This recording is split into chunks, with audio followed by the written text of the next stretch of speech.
everybody, welcome back. It's Monday, well, for those of you watching live, which is my slot in the calendar for the regular Twitch streams. And so this slot we're going to be looking at an article in This Week In Neo4j, so that's what we normally do. I'm going slightly different this week, so what I'm going to be doing, for those of you who watched previously, we had a look at Nathan Smith's article. So he did an article about a couple of months ago, something like that. And what he did was he showed us how we could do k-means clustering with Neo4j. So here's the article. We've got the link as well. Nathan. I'm going mad here. Yeah. So you've got Nathan Smith's article here. And he talked about an approach of how you could do k-means clustering using Cypher. So I'm not, as Nathan advises in the article, don't go running off now and go, right, brilliant, we're going to do k-means in Neo4j. There are probably better ways, better tools to do it. But the whole idea behind this article was to show you how you can do it, and it was a great opportunity to do a bit of Cypher practice, so to sort of think about how would you go about, doing this approach. So for those of you who are not come across k-means before, the idea of k-means is trying to. It's very cool. It's a method of being able to categorise your data based on their averages. So I'll quickly. There's a nice example in here. Let me find it. So let's say, for example, you've got some data, and what you're trying to do with this data, you're trying to categorise and group it. So let's say you've got a load of data points for some volunteers, and you've got their heights and their weights. And what you're trying to do is you're trying to broadly categorise them into some, into groups. So let's say you've got, for argument's sake, you've got a group 1, group 2, group 3. And they're going to be based on the correlation between a volunteer's height and a volunteer's weight. And what we do with k-means is you say, I think I've got 3, so in this example here, I think I've got 3 groups here that I can categorise my volunteer data points with. And that's what the K stands for. K is basically, you're saying how many of these groups do you think you have? So it's K. So in this example, we're saying K would be equal to 3. And then what we do is we then sort of randomly pick start points for these 3 groups, and then we do a number of iterations. And what we say for each iteration, we look at all of the data points that we have, and we go, for this volunteer's data point, which of these 3 clusters does it best fit? And the best fit is going to be associated with things like the average height or the average weight or the ratio between average height to average weight, that kind of thing. So that's what's effectively happening with k-means. So do read the blog post. You've got the information there around that. So I don't want to revisit this because we did this last time. And where we kind of left off previously, so this is why I was quite keen to pick this up again, because this isn't something I've done, and slap on the wrist for me, I haven't looked at this yet, so this is great. We're going to spend an hour now looking at this. But I had a look at the Cypher statement which Nathan put together. So he goes through a couple of approaches for k-means, so k-means and k-means plus plus. But let's go with just this one here. And what you've got here is Nathan's sort of very, very cleverly taken k-means. You know how I mentioned before that's an iterative process, so you don't just run it once and go, right, I've defined where my means are. Each time you keep running this process, you're going to find better fits. So how to describe this? So let's say you had a bunch, come back to our example of volunteers, and so volunteers' heights and weights. You're going to initially sort of connect all of the volunteers to various clusters, and then what you're going to do is you're going to recalculate the mean, the average. So you're going to calculate the average for each of those clusters based on which volunteer data points are associated with those clusters, and then you're going to go, well, okay, I've recalculated the mean, and then you're going to check and you go for each of the points and go, well, actually, this volunteer data point that I thought fitted cluster 1 really well actually probably fits cluster 3 better. So what you'll do is you then reassociate this, and then you keep running this process over and over again. So you keep calculating the means until you get to a situation where none of your data points that associated clusters need to move again, i.e. they fit within the mean of that cluster, or you're going to get to a situation where it's going to, I've got this one volunteer and they keep sort of switching between cluster 1 and cluster 2. So what you'll do is you'll probably have some kind of a cut-off to say, you know what, run this say 20 times. I'm going to run this process 20 times. I'm just going to take the result from there. But anyway, so what Nathan's done here, which is very clever, is he's used a APOC periodic commit. So it's one of these functions that's very good at being able to segment part of your, if you're running something on a big data set, it gives you a way to be able to sort of window across your data set and then do something. So this is really, really useful if you're dealing with data that's got, you've got very dense nodes or you're needing to rename something. So it's a really nice way of just being able to chunk up your data and run a process rather than trying to bring the entire graph into memory and sort of all the challenges that brings with it. So Nathan's very cleverly wrapped up his this set of instructions that you need to do, this process to keep calculating which of your data points fits into a cluster, and then it basically runs up until you get to 20 iterations and then it stops, and it's wrapped up in this. This is the periodic commit is providing that iterative process. And I looked at this and I thought, oh, you know what, let's have a go with putting this into an APOC custom Cypher based procedure, because here we go, we've got some Cypher, let's turn this into a procedure so we can just run it without having to run the whole statement. So if I swing over to the documentation, and again I've popped a link, so you should have it in the description. If you don't, shout, I will pop it into the chat as well. Actually, let me put Nathan's article quickly. One moment. Documentation.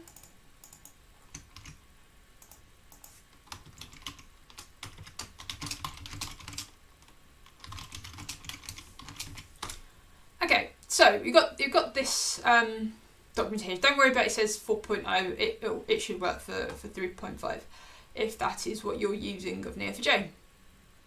So we've got this, and this is really, really cool, because what we can do is we can effectively create a custom procedure and custom functions, and we can sort of wrap up what our Cypher function is and then be able to call it without having to keep reciting our Cypher statements. So that's really, really cool for something where, again, not that we would normally do k-means with Cypher, but as an example, it's a neat way of how we can wrap up that big sort of code block into, a single line way to call it. So we've got a simple example here. So let's have a go at this. So here we've got an example customer's procedure, and what we're going to do, so the name of our procedure is called answer, and what happens is whenever we run the answer procedure, it's going to basically return a statement which says 42 as answer. So for those of you who are not familiar, there is a fantastic, brilliant book I love very much, which is Hitchhiker's Guide to the Galaxy, written by Douglas Adams. And long story short, 42 is the answer to life, universe and everything. So I don't think I've spoilt anything there, but if you've never read that book and you like your sci-fi, do check it out. It's good fun. So here we've got an example here, and then what we can see, this is how we call it. So we've got custom, so obviously that's to say that it's the APOC custom procedure. So custom.answer, your row, and it's going to bring back the answer. So let's have a go at this. I'm going to do a copy and paste job.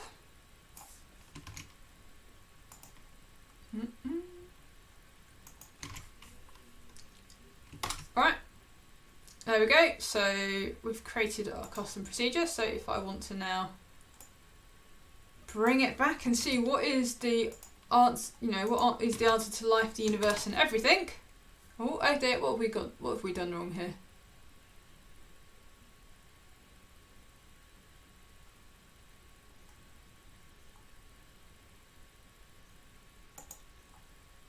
Do I need to set something in my config? Maybe I do. So I suspect what I've done here is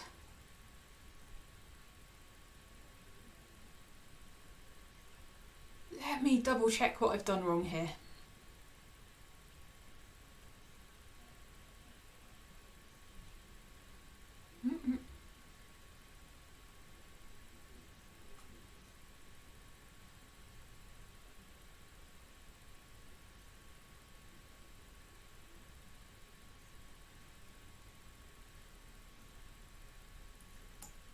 Let's do this quickly just in case. I don't think this is a problem, but it doesn't hurt. So let's have a go at that.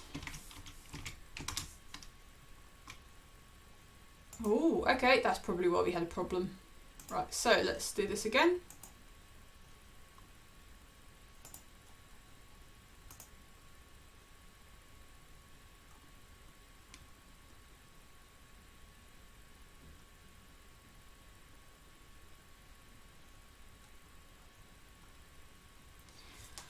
Please, let's see what we've done wrong here.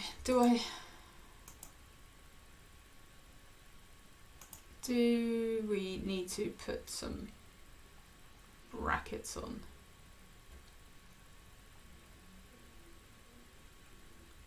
Okay, maybe that's what's missing. There we go. Right, okay, fine. I'm just going to take a quick note of that so we can make an update to that. Bear with me one moment.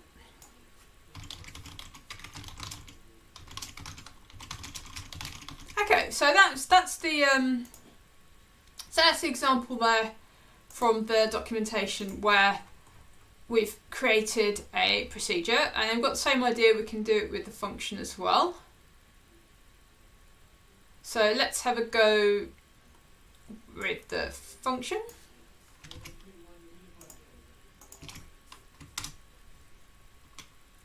So how do we call the function?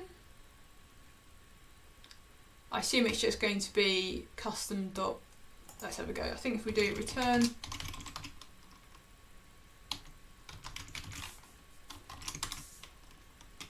There we go. Yep. So we just call it as we'd call a function. So that's nice and easy.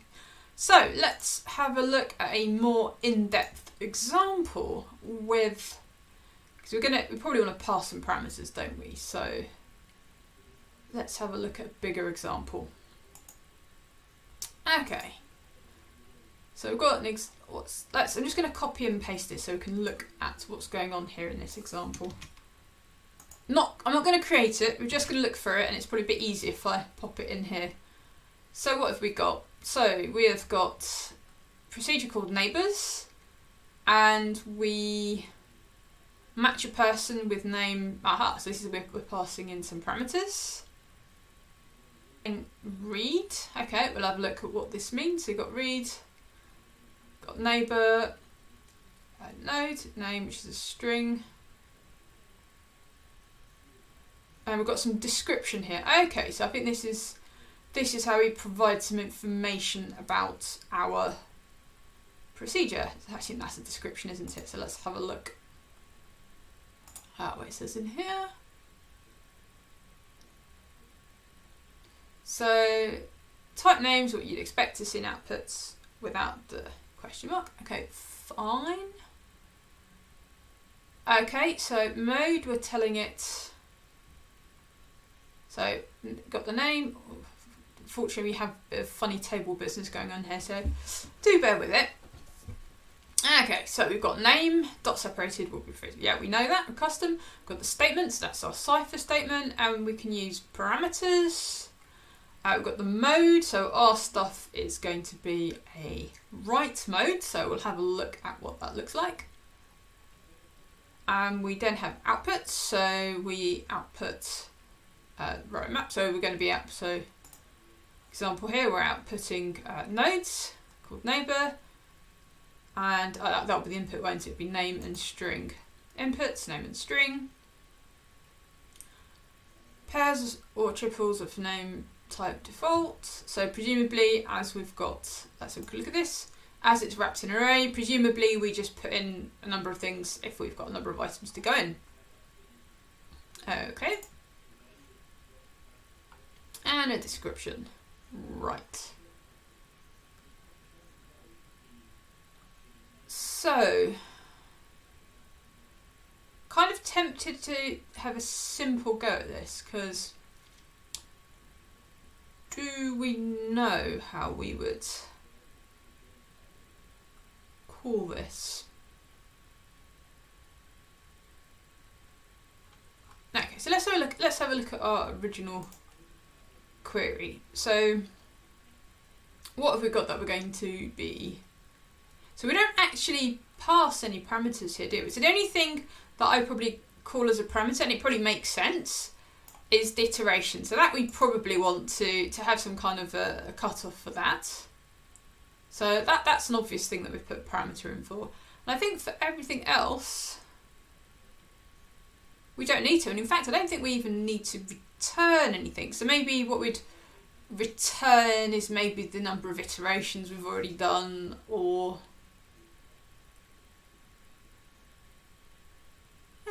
that's probably, we don't even need to do that.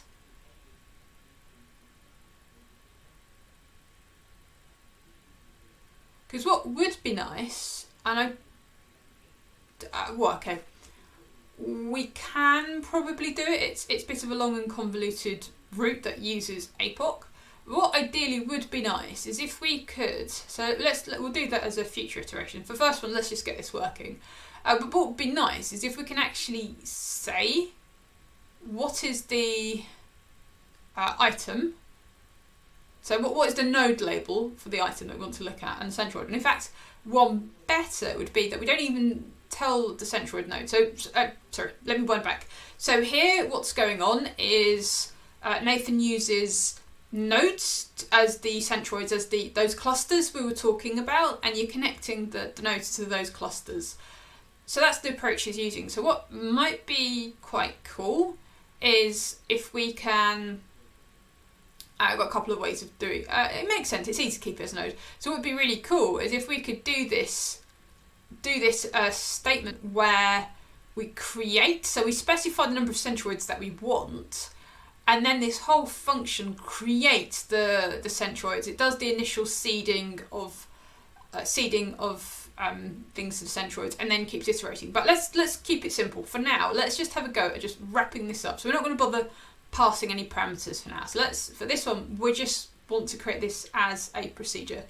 So we're just going to copy this, and let's recycle our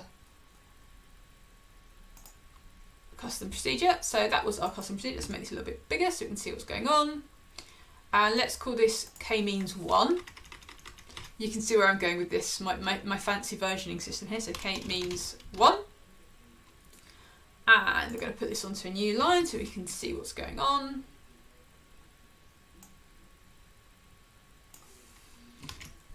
We're going to put in our copy and paste of Nathan's function here. So I'm just going to quickly check. So we've just got those quotes there. So that should be fine. So that should hopefully, without any fuss, create it. So we now want to have a go at running this procedure. So we're not going to be, we don't actually yield anything here, do we? So actually what we should do, return, okay, so it's going to return 0 when it's done, because that's what APOC periodic commit does when it's finished. And the reason why it does that, that's when you return 0, that's the indicator to tell periodic commit to stop iterating. Otherwise, we'll just keep going and going, which we don't want. That's bad. So okay, so that's what's going to happen. So we've created our custom procedure. Now let's have a go at running it. So get a custom. Oh, look at that! Excellent. It'll even tell us the name of it. I like that. That's handy. So this is going to return 0, but it's going to run some processes. So before we do this, let's have a quick look at our data. So before we run that, let's, oh my goodness, I've obviously reused this database instance for something else. I do apologise about that. So what did we call this? This was red centroid. So let's do item. So there's our, so let's pick a random, actually if we do, because we have a relationship between centroid and item, so what we can do is, or do we? I don't think we actually make, there isn't a relationship between centroid and item, but we do have on the item a property that says which centroid it belongs to. So if we do, so it's cluster number.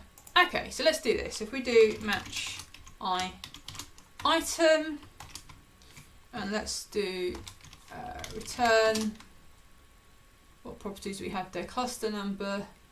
Alright, so we can do a count. So let's do a simple thing like this. So if we do return I dot cluster number,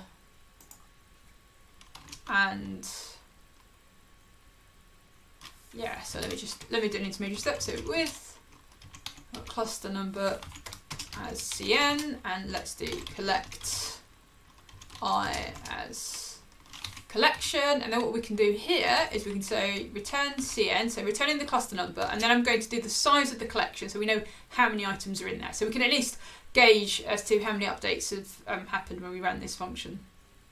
So let's do size c, and let's order by cn. Okay, so at the moment, so this is what we've got at the moment. So we've got 15 clusters. Oh, I don't remember this. I thought we only did,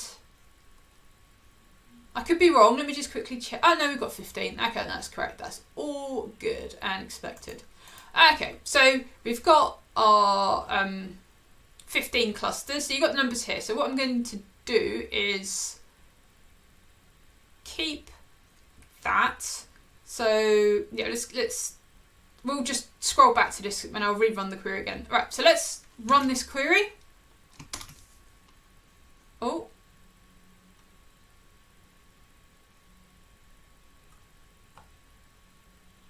Oh. Well, that's exciting. We have some interesting authorization challenges. That should be fun. Okay, so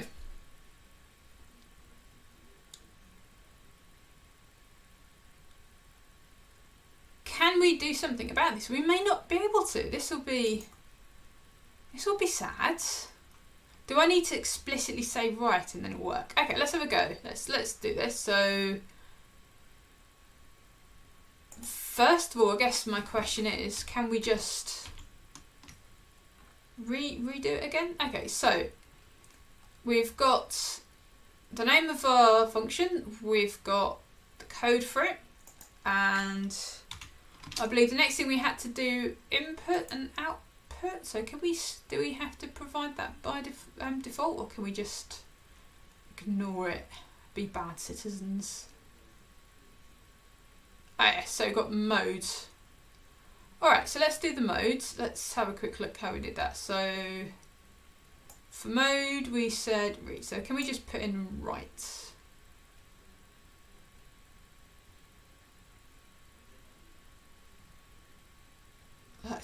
Let's put in right and see what happens.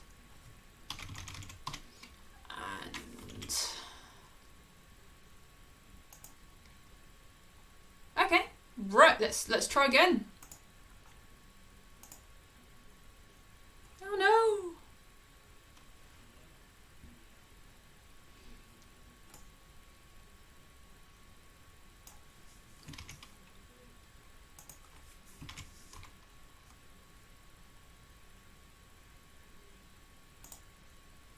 If in doubt, have a look in the forum.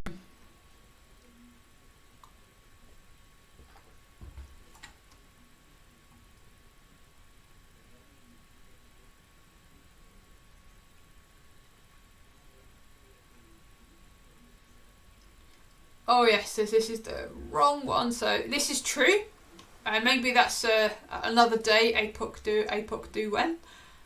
But we want the ones. So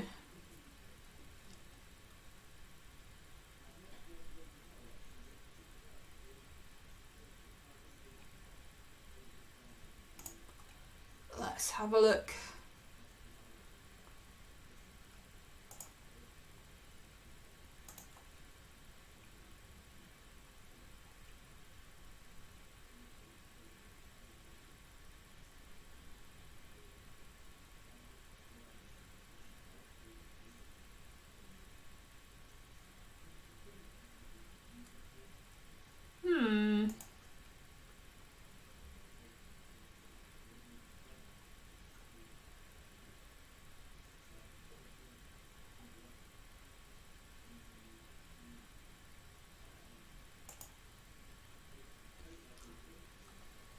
This is exciting. So it could well be that maybe we're not allowed to do writes with the custom procedure. So what we could do, that's right, we can think outside the box with this, and I will check to see whether this is the situation where the procedures... Oh, it says here you can do writes. So I'm going to have to check about that, but that's all right. We can do a workaround.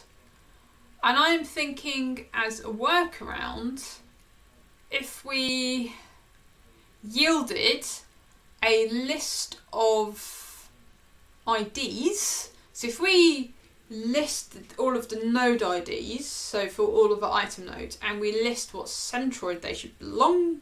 Oh no, it's not going to work because we need to keep iterating through. Oh, what pain! What a pain! Let's see what we can do here. I will have to check that. Okay, so let's pick something else then. So fortunately, that one's not going to be a runner, so let's clear out the database and try something else.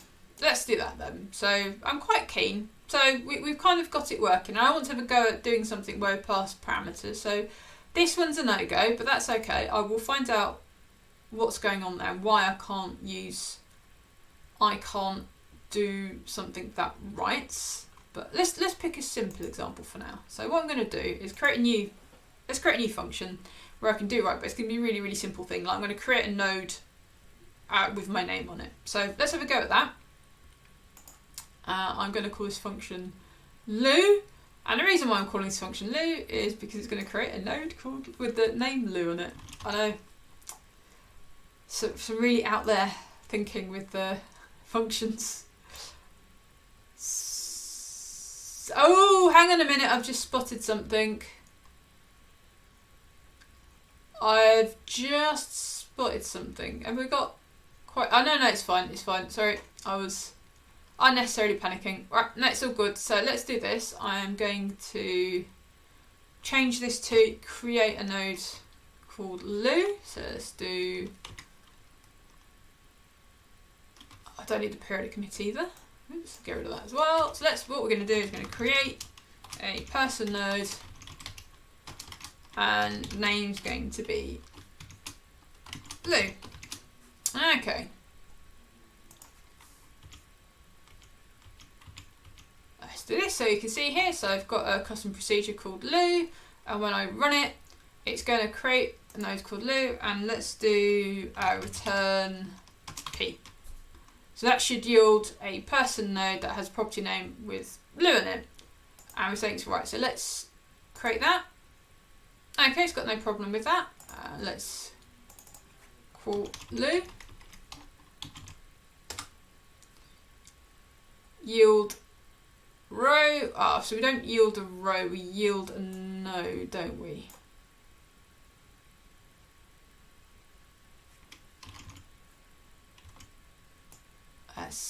I'm probably going to have a bit of... might need to... Okay.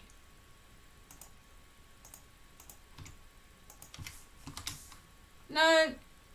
Okay, you know what, let's keep it simple for now. We'll figure out how we return nodes in a second. So let's do return p dot name. Let's keep it simple for now. Okay. Yield row. And oh, that's interesting because we returned row and did row dot answer, didn't we? So I probably should call this.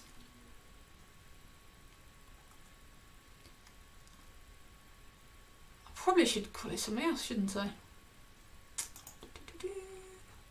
This is fun. I'm definitely going to have more of a play with this because the possibilities you can do is pretty cool. As answer. Okay, right, so let's do that. So let me just do that. Right, just make a copy of that. P name as name. Okay, right, let's do an edit. Let's. Oh, that's interesting. That is very interesting. Because presumably I've created a person. Or have I? I haven't, have I? Oh, that's cool. Alright, so let's. Oh no, it's in there. Ooh, this is exciting. So we've managed to create something there. So I'm not sure what's happening here. Why are we not able to? So here we go. So we're creating something there. So let's go back to our k-means function.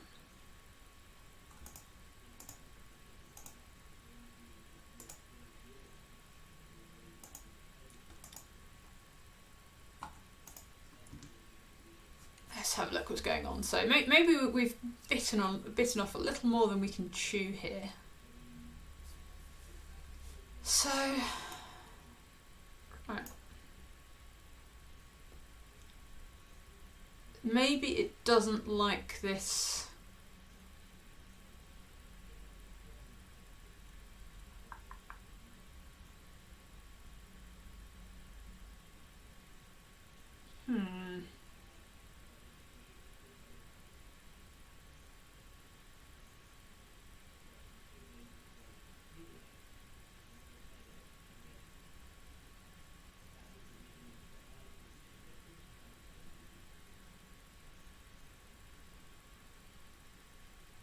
I'm going to get rid of the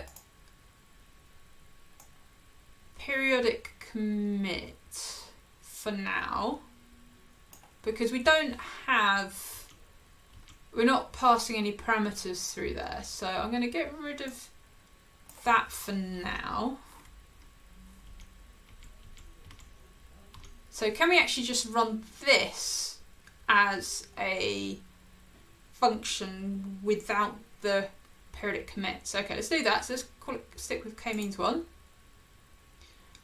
Okay, and let's try again. Oh, I'm being very lazy here. Oh, look what I've done. I've done row to answer. I wonder if that's where I went wrong actually. Alright, that's fine. So we don't. So let's say. So what have we got going on here? So return case when, then else, 0 as answer. I think that's probably where I went wrong. So let's just add this and then we can put back in the periodic commit. That's all good. Right, let's get rid of this, get rid of this. Let's rerun this.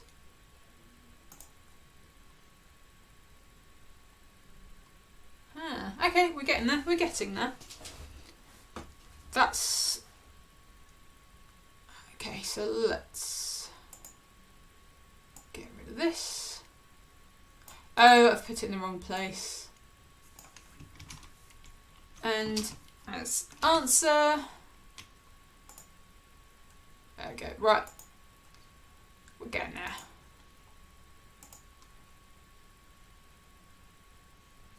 I thought I just changed it.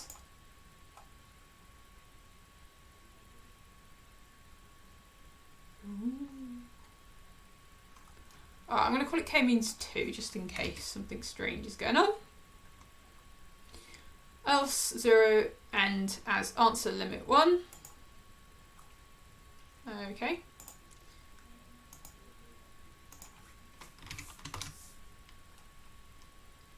Hey, success! Woohoo! Right. Okay, so that worked. we wrapped it. So that's not in a periodic commit. So let's first delete everything and we're going to start again. So we know what's gone there. So we have to make sure we match up the name of the thing that we're returning. So let's just quickly get rid of everything.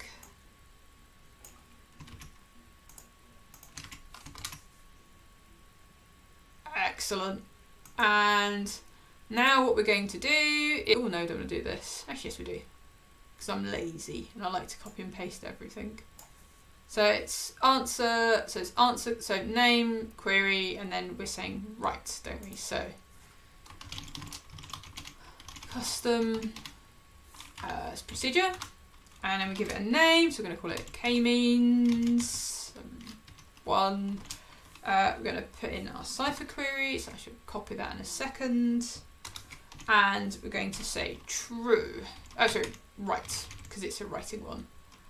And let's copy that query again. I'm going to make a quick adjustment to that. So what we're saying is, oh, have I already put a, no I haven't, so wrap it in quotes. And we return as answer. And that was the funny bit we needed to fix, wasn't it?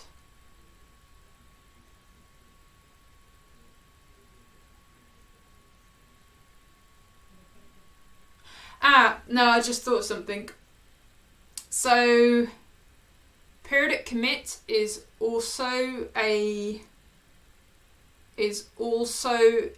procedure. So what I think we need to do, so it's not the as answer here. What we need to do is we need to add a little bit extra. So we need to do something like yield, and I need to have a look at what periodic commit yields, but yield something as answer, return answer.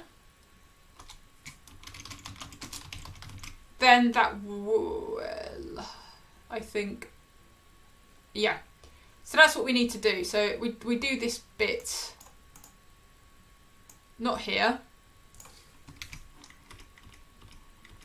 So this is the end of the, so let me delete this so we can see it. So that's the end of the procedure, periodic iterate. And then we've got to yield something, return it back. So let's have a quick look what we need to yield. So I'm just going to duplicate this. What do we yield for periodic commit?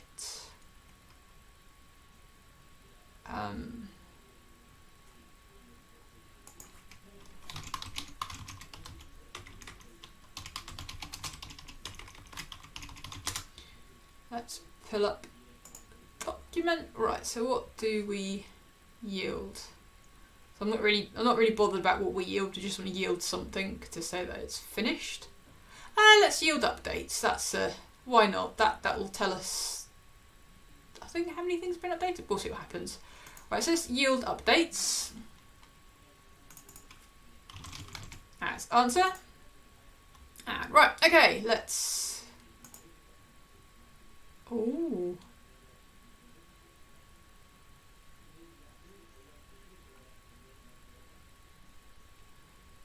Okay.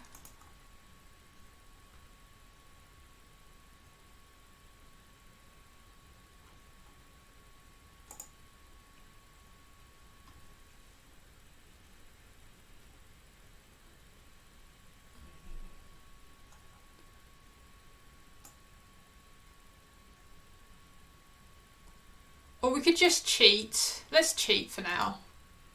I'm going to be a bit cheaty and I'm just going to return something so I don't have to worry about this. So let's do, let's go or Hitchhiker's Guide to the Galaxy. Turn 42 as answer.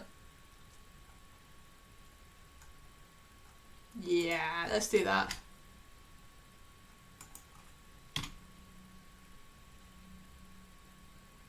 Oh, did I do something wrong here? Oh yes, look, hang on, let's try again. I've got to misplace the quote. So let's try that, and if it doesn't work, then we're just going to return 42.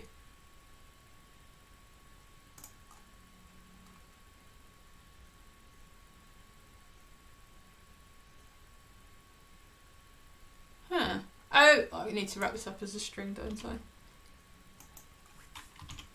I'm missing all the quotes, aren't I? Hey, okay, right. Let's hit. This is it. This is the moment.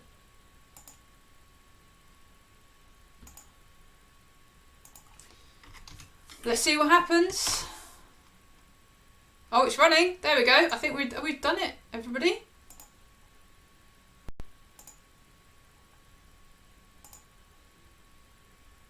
Okay, so we're done. Right, okay. Moments of truth.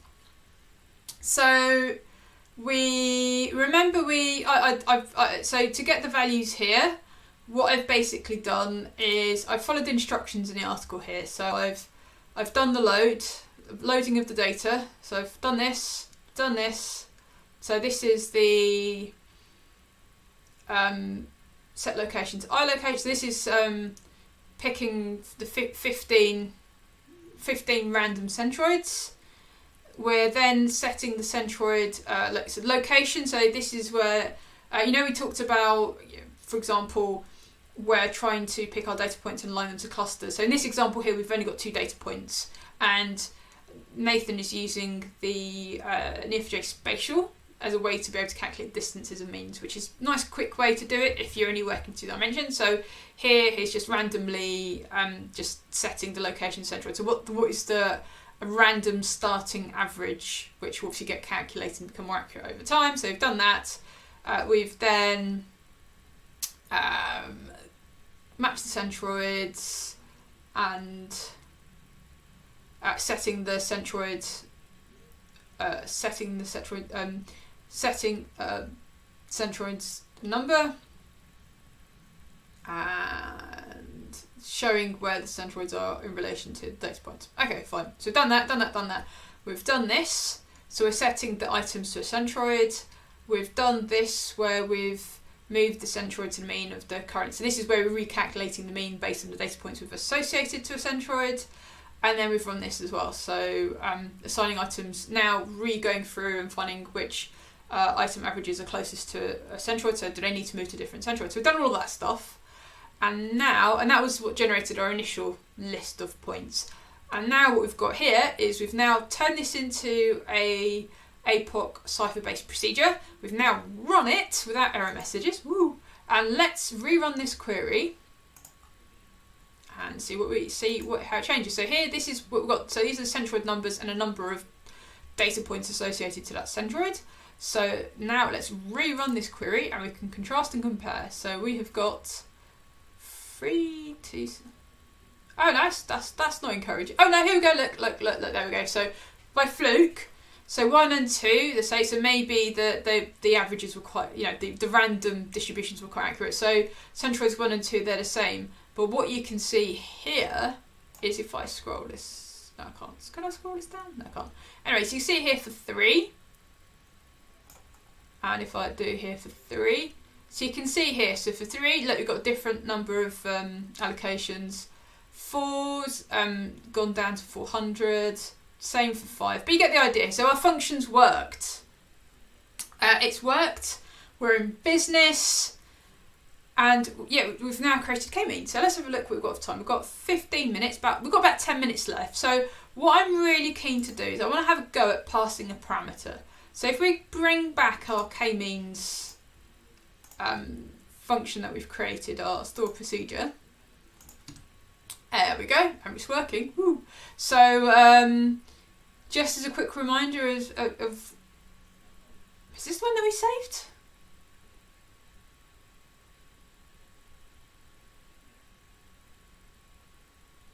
Hang on. I'm confused now. Hang on. Let's go back to history.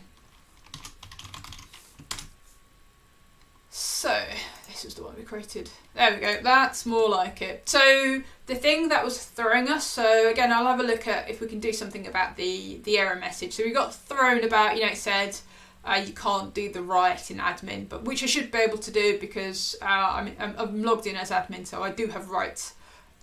So the thing that probably caused the problem here is because we're calling a procedure within our procedure. And if you remember, we were doing something, we were saying it returned something. So here we're returning an answer. I mean, we should call it updates really, it's not really an answer, but we're returning something, and when we run the procedure, we're saying it's returning like the answer as an example. So we can have a play at seeing what happens if we don't yield anything, if it throws up. So maybe that'll be something for another day. But you can see what we've done here is of yield updates. So if you remember, when we go to periodic commits, it tells us what we can yield. So the previous page, let me go back. But you've got a list of things that we can yield. So we can yield updates, so that's what we've done. We've yielded updates and we called it as answer, so that when we called the procedure and say, yield row, and then we did row.answer, then that's going to give us back the value from there. So something we want to do and have a play with is how do we turn that into nodes. So one thing that quickly jumps to mind, what we could do is if we yield the internal ID, and then what we can do is we can cast the ID back into a node and then look up the node based on its internal ID. So that's something we can do. But what I want to do now is I'm going to take this and I want to have a go at putting in a parameter. So I want to put in the number of iterations that we do. So let's go back to documentation and have another look. So this was our simple example. We had a movie example here where we had a parameter in here.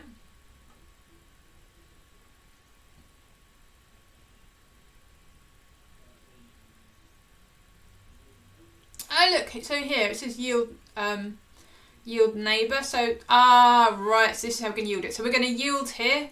We're going to yield the number of iterations. So we can just compare that we've done. So the iterations is always going to be the same as the output, but that's fine. The whole idea is we're having to go at how this works. So we have an array.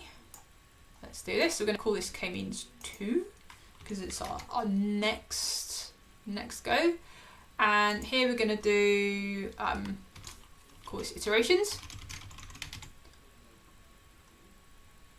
Okay, so you got right. Then we said what we needed to do. We needed to say what did we yield. I'm going to call this yield updates because that's what we're at. We're yielding updates, aren't we? Call this updates. So we're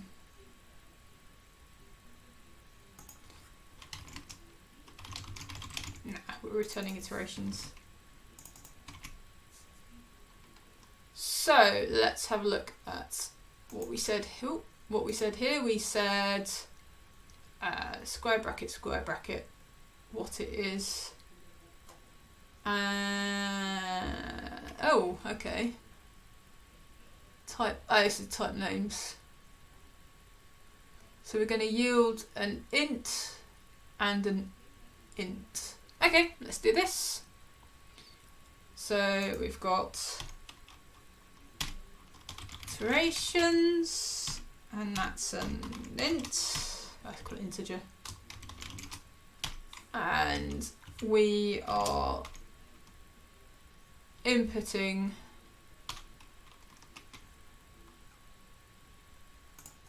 memory span of goldfish me. Iterations and integer. Okay. Oh, I just basically repeat the same thing. There you go. I'm being efficient / confusing by using exactly the same term for input and output. Make of that what you will. But it is the same thing though. Iterations.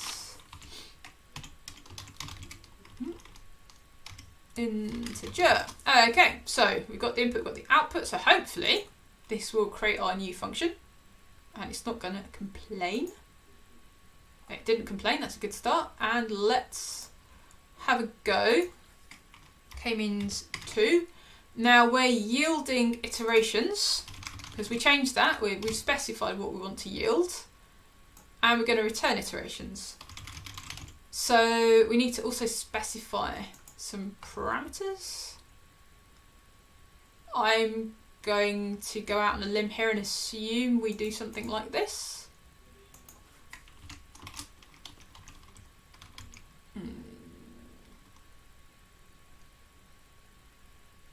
Do we need to, let's see what happens. So let's do 5, doesn't need to be.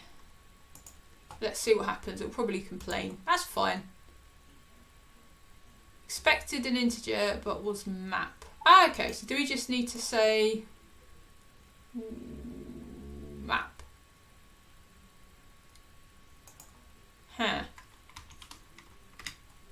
I don't think I can do this. I'd be amazed if I can do this. Maybe I can do this. No. How do we specify parameter? Oh look, hey, look, it's staring right in front of me, so we don't actually need to give it a name. Right, I literally just put in 5. There we go, that's fine. Alright, so this should work.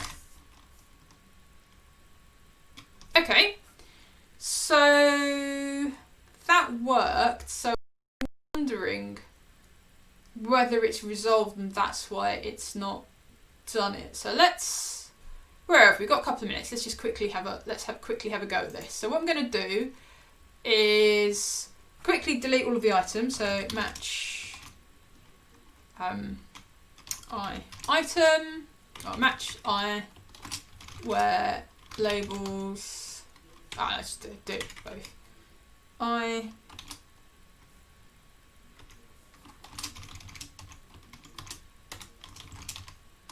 can I do it this way around? It'll complain at me if I can't. I'm just trying to be lazy. Oh, we had central, didn't we? Attach, delete, I. Excellent. Right, so we're just going to quickly pull this back in our last few dying moments together. And I'll be straight back on with the wine graph. So for those of you who haven't had your fill of Cypher fun, then bear with me, I'll be straight back on and we're going to be doing some fun stuff with some wine data. So, you know, do join in. All are welcome. Right, so let's just quickly put this in. And this.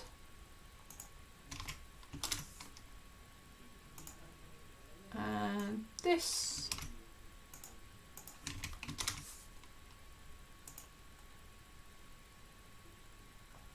That's showing where they're all based. I think this is done in the...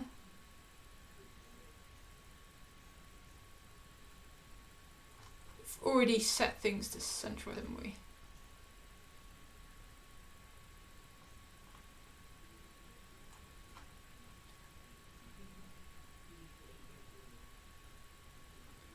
Just do it just in case.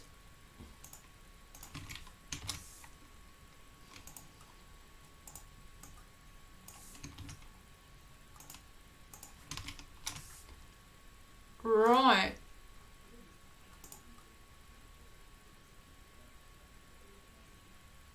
Okay, right, that's the function there. So let's do this.